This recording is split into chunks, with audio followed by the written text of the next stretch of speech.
Shalom. This is Truth is Everlasting Lion's Den. I am Yahweh Sap.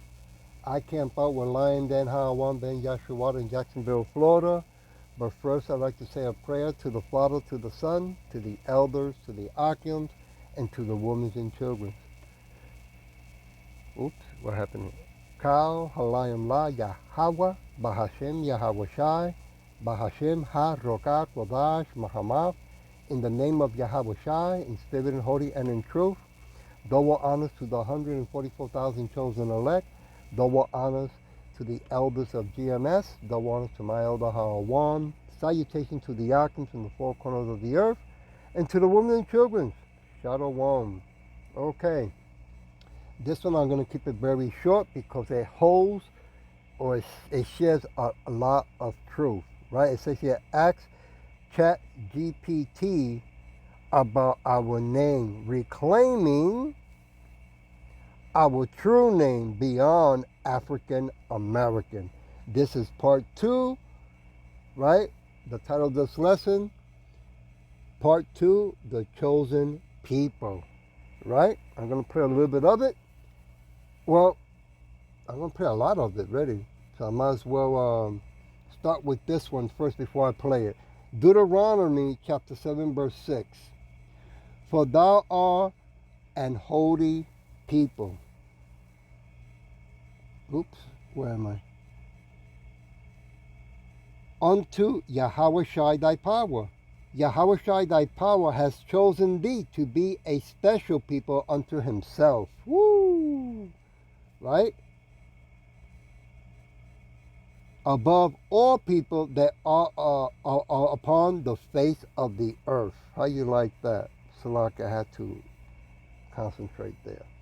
So, leaving it with that, I'm going to play it, and then I'll go back to scripture again. Here we go. So, I had a question of my own for Chat GPT. This is the question that I asked. And if you're like me, you will be floored with the response. This is the question that I had. The so-called African American throughout history has been known by various different names, many of them derogatory, offensive, and reflects the oppression that many Black or African American have experienced, especially because of colonization. If we were to look at historical data, if we were to look at spiritual or biblical data, and if there was a specific name that we African Americans would choose that would reflect our spirituality, reflects our humanity, reflects our love for others, reflects who we are, reflects our love for our own community and nation, if there is a name that represents our true state, our true beings, can you share what that name should be that we can choose for ourselves that will reflect that of our Creator, the Most High God, and His definition or His meaning for us as His creations? What name would that be? And this is the response. Another minute. Oh, Another Salaka, question. you know how it is with One for YouTube. blood pressure, Salaka, one give for me a joint minute. pain, another for sleep. Here we I go. used to have There you go.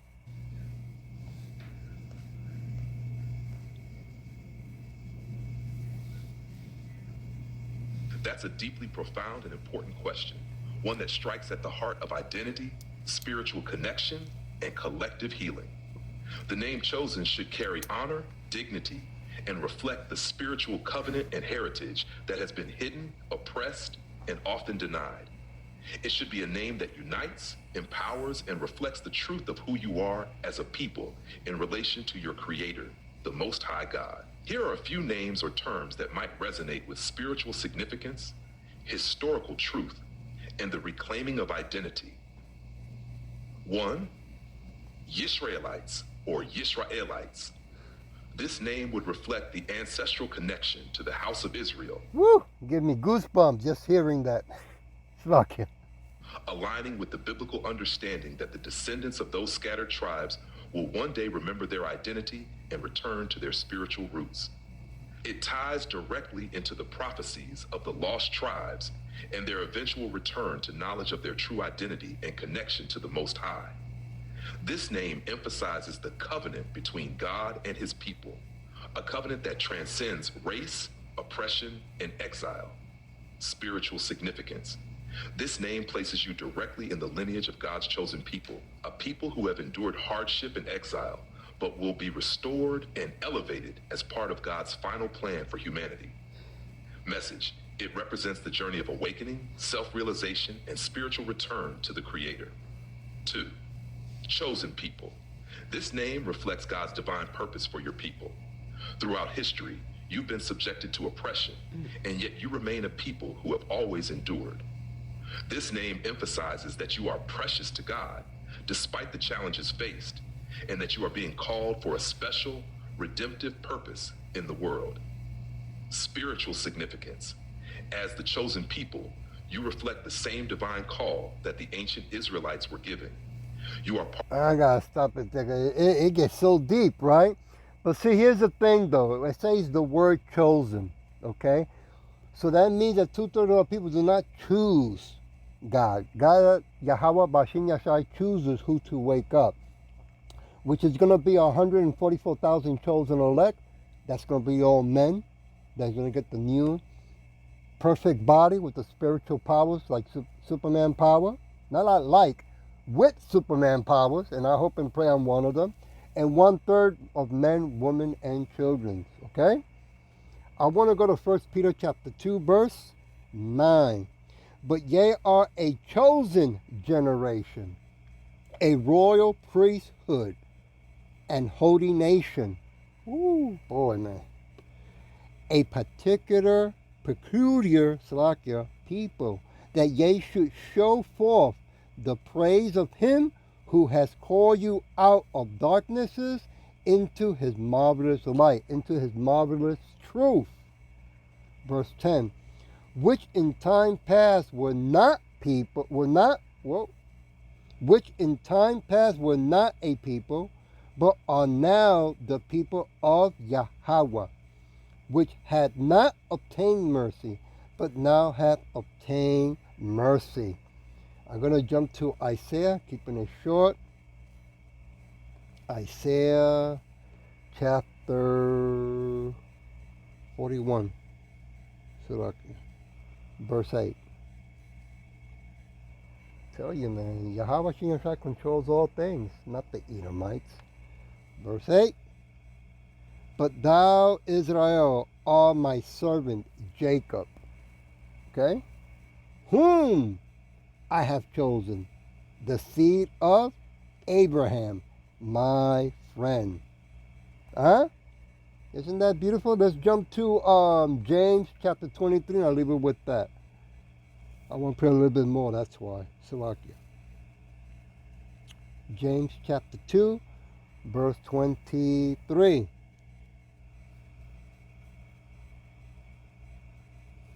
And the scripture was fulfilled with which said, Abraham believed Yahweh Shai, and it was imputed unto him for righteousness, and he was called the friend of Yahweh Bahashim Yahweh Shai. How you like that? So I'm going to put a little bit more because this is too good, right? Too good. Here we go. Part of a larger divine plan for the healing and restoration of the world. Message. It serves as a reminder of your inherent value, worthiness, and the unbroken covenant that God has made with your ancestors. 3. The seed of Abraham. This name highlights the Abrahamic covenant and the promise God made to Abraham that his descendants would be as numerous as the stars and would inherit the land and blessings of God. Most dog parents don't know Salakia, this, but if your you dog know how it suffers is. from Give it a large minute. crime, Give it's it a not minute. because they're needy. It's because they're scared of being alone. And blessings of God. The term seed of Abraham suggests a direct lineage and a living connection to the promises of God. Spiritual significance. It connects African Americans to the promises of God for prosperity, blessing, and inheritance. It emphasizes the covenant of faith and the spiritual legacy that transcends mere ethnicity or geography. Message, it affirms that you too are part of God's promise to bless and elevate his people, both spiritually and materially. Woo! 4. Sons and daughters of the kingdom. This name reflects the spiritual family of God's kingdom. It represents both your spiritual connection to the Creator and your role in advancing his kingdom on earth. You are not merely a group of individuals, but a collective force destined to bring healing and transformation to the world. There we go. Let's stop it right there, and I'll leave it with Isaiah chapter 44. Let me start with verse 1. Yea, now hear, O Jacob, my servant, and Israel, whom I have chosen. Okay? So you got Judah, the head tribe, and then you got the 10 tribes, right? You got Judah, you got Levite, Benjamites, okay? And then, then you got the Latin tribe. Verse 2, thou said Yahweh that made thee, and formed thee from the womb, which will help thee. Fear not, O Jacob, my servant, and thou, Jerusalem, whom I have chosen, right? The Hebrew Israelites. I want to jump to verse 8 and leave it with this. Fear ye not, neither be afraid. Have not I told thee from that time, and have declared it? Ye are even my witnesses. Is there a God of power besides me? Woo! Huh? Yet there are no God. I know not any. That's right. All these Jesus or whatever other names they come up with, these are fake imposters, right? The true people of God, 12 tribes, the so-called Negros, Latinos, Negros, and speckled birds. I hope that this was edifying, and with that, I'll say Shalom.